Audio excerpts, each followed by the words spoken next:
জগন্নাথকে দর্শন করার জন্য শাস্ত্রে আছে জগন্নাথকে রথে দর্শন করলে তারা পুনর্জন্ম হয় না, এবং রথের দড়ি টানলে তার পুনর্জন্ম হয় না। একমাত্র জগন্নাথ দেবী প্রতি বছর এই রথ উপলক্ষে তিনি ভক্তদের দর্শন করার জন্য তিনি পথে নেমে আসেন।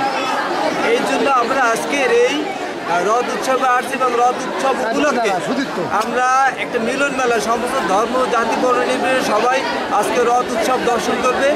আমরা আজকের এই ইস্কন মন্দির পক্ষ থেকে এবং ভক্তদের পক্ষ থেকে, পটুয়াখালীর পক্ষ থেকে, পটুয়াখালীবাসীর পক্ষ থেকে বাংলাদেশ সারা বিশ্বের সমস্ত লোককে আমরা ধন্যবাদ জানাচ্ছি। জয় জগন্নাথ, জয় বলদেব সুভদ্রা, কি জয়। রথযাত্রার শুভেচ্ছা, শুভ রথযাত্রার শুভেচ্ছা। আর এখানে আমরা আসছি রথযাত্রা উপলক্ষে, খুব ভাল লাগছে, আর সব কিছু ভাল লাগছে দেখে, আর কি বলবো। আমরা সনাতনী, তাই হিন্দুর জন্ম মৃত্যুর জগন্নাথ দেবের দর্শন করার জন্যই আসছি এখানে।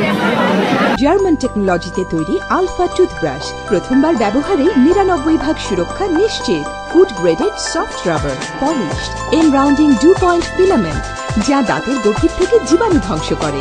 তাই আমরা ডেন্টিস্টরা ব্যবহার করি আলফা টুথব্রাশ। আলফা টুথব্রাশ, দাঁতের আস্থা, দাঁতের সুরক্ষা। শুভ রথযাত্রা। আমরা এখানে এসেছি জগন্নাথ দেবের রথযাত্রা উপলক্ষে। বলরাম, সুভদ্রা এবং জগন্নাথ মাসির বাড়িতে বেড়াতে যাওয়ার জন্য আমরা এসেছি এই রথযাত্রা উপলক্ষে। রথযাত্রায় আসলে রশি ধরলে আমরা জানি সনাতনীরা যে এপার আমরা মায়ার জগৎ থেকে জন্ম আবর্তিত হয়ে যেতে পারবো, তাই আমরা এই রথযাত্রার রশি টানতে এসেছি।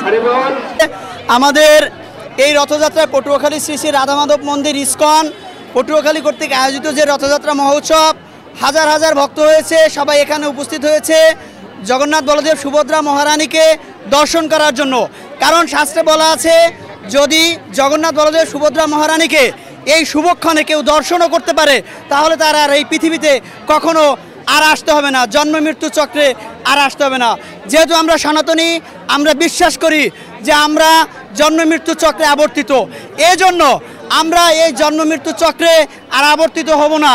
আমরা ভগবানের ধামে, শ্রী ভগবত ধামে অবস্থান করব। হরি বল। জয় জগন্নাথ, জয় জগন্নাথ, জয় জগন্নাথ।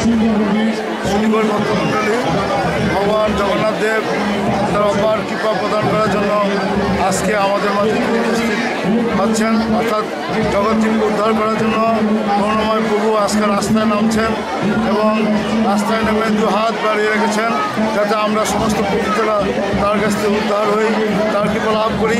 আজকে যে যেভাবে অভিলাষ করবে ভগবান জগন্নাথ দেব তার অভিলাষ পূরণ করবে, এবং যে যে দৃষ্টিভঙ্গিতে দেখবে ভগবান সেটা তাকে পূরণ করবে। আজকে রথের দড়ি যে ধরবে সে অনায়াসে মুক্তিযোদ্ধা মুকুন্দ ভগবান জগন্নাথ দেবের কৃপা লাভ করে গোলক ধামে ফিরে যাবে।